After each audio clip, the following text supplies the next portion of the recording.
Dami press 1 ah. Dami mga press 1 dito ah.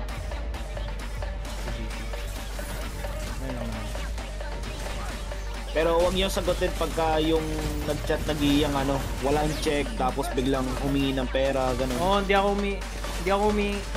yung ano nga, hindi humihingi eh.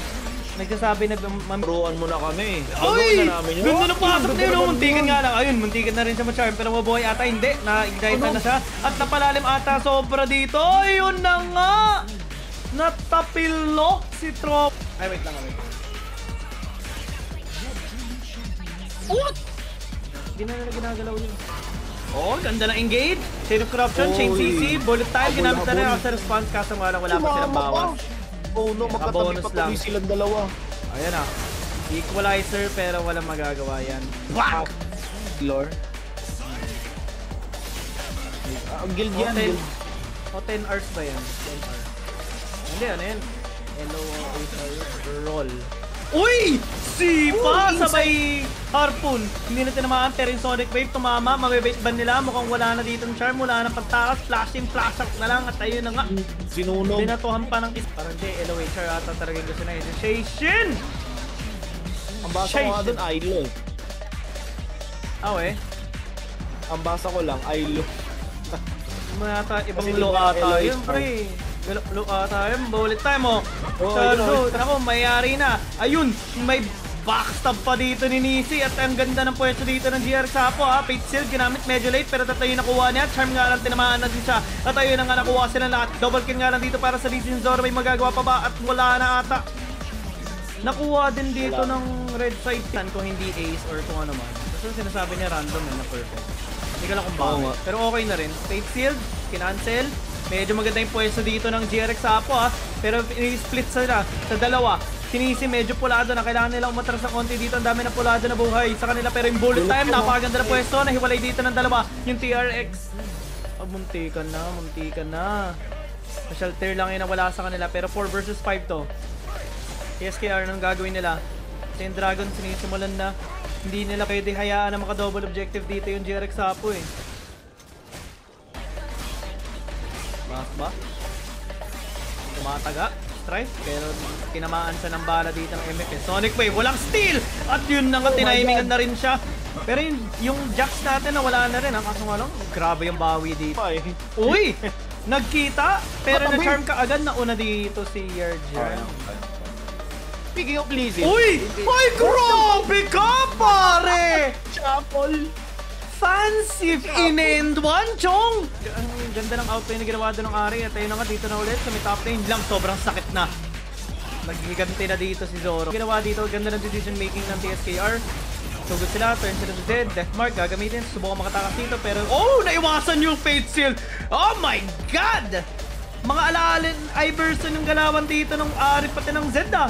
At ayun na nga, nakakuha pa sila ng isa doon. Sonic Wave tumama, makaka-outplay pa ba? Mukhang kakayanin nga. At ayun na nga, tinipian na lang kahit kita siya. Oh my God, kinikutan. Uy! Kunti ka na. Equalizer. Medyo hindi maganda, pero yung Fate Seal hindi rin. Naku, wala masyadong tinamaan dito yung TSKR tropang Giga. Kaya ayun, si LOHR nakabackstab pa nga sa likod. Si Strife, munti ka na, pero makakaganti sila dito kay LOHR. Kaya ayun na. All the bars, God. Ay, di niyan shield. Ulit time, tinangkin na lang nila. Grabe. Pag naka-amarant na, ano ka na talaga eh. Goods ka na talaga eh. Elevate sharp linasan na nga at tinutusta! Tinusta! Di tropa! Ayun na, sugod sa likod. Grabe yung mga angulo na kinukuha dito ng ano ng GRX Apo. Si Zoro, pumipwesto, makukuha ba niya dito yung MF? Ayun na nga, sinipa na, QSS ginamit para mabuhay kay Papaharo pero hindi pa rin siya makukuhay. 1-1 trade nga lang dito sa may Lee Sin, Charm dito kay Charuzo. Abutan ba dito na counter strike? Inabutan nga, si Stripe na lang ang natitira dito kasi yung tank ini-ignore na. Ayun na nga, diniretso na, ito na ata yung chance dito. GRX Apo, equalizer pa, aabutan pa, kitang-kita dito ni Shelter, ginamitan na nga dito ng equalizer si LOHR, malapit na mapulado pero hindi, nakuha pa rin na dito ni Baron, in-exchange for his life ata, ang dami pulado masyado dito sa side ng GRX Apo, teleport pa, may isa pa, si Riken hinahabol na, Sonic Wave hindi nga na tumama sa kanya. So dahil free dito yung dalawa, makaka-uwi sila lahat. Mayroon silang Baron eh, actually pa malapit na mag-burn yan. Ayun na nga. Sugod na nga sa bad na likod. Mamamatay ba dito sa Stripe? Yun na nga, medyo pinakalat na dito yung members ng Tropang Giga. Ayun na nga, medyo nangyayari sila. Ito na ba yung chance dito ng JRX Sapo para ma-turn around yung game? Muntikan na sila matalo, pero ngayon parang sila yung nanalo sa laban na ito. Si Shaltir hinabol na nga yung muntikang panier. Tamaan ng charm. Uy. At ayun na nga, plinasan na nga. Takbo. Agad. Yung sakit to. Naku, yung puga. Yun na nga, nahuli pa rin dun. Oh my god, that damage is just out of this world. Equalizer, ginamit na rin dito kasabay ng Call of the Forge God. At ayun na nga, makukuha nila dito yung Braum. Pero meron pa sila ibang makukuha mo kung wala na kasi yung kasama nila mabibira na nga.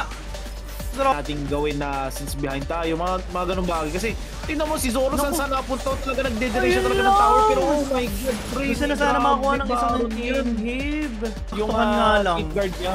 Oo, nasakpan na Late seal! Maganda ata ito! Ang ganda! Si Yorn na wala na nga dito, so wala na marig damage sa side dito ng JRX Sapo. Ito na ata yung oras, ito na yung moment. Kaya Skera, anong magagawa nila? Kasi wala pa rin silang leasing dito, pero ang pinisang araw, sobrang sakit. Isa pa, charge dito, tinamaan si Braum! Yun na nga, napatong ba dito si Riken? Yun yung nakakabadtrip. Bullet time. Nakahuli. Pagdating Meron ng pang 20 minutes, backstop, ang gulo. Pero mukhang na timing nila. Ayun lang, yung Fate Seal, medyo pumalya. Kaya ngayon babalik yan. Sulam ba? Buti na lang nakapag-press pa rin siya. Counter-strike, pinasan na siya. At ayun na nga, susubukan na mahuli siya. G-Swiss, medyo late sa party. Pero okay lang ata ito para sa GRX Sapo. Kasi ayun na nga, nilinis na ang lahat. Pero ito yung pinakamatindi dito, Degrees ha. Game 1 pa lang to ng scrim natin. Pero sobrang lupit na kagad ng laban. Nakakatawa. Madikit yung laban natin dito. TSKR Tropang Giga ngayon, luluhod muna sa GRX Sapo. Game 1 sa kanila.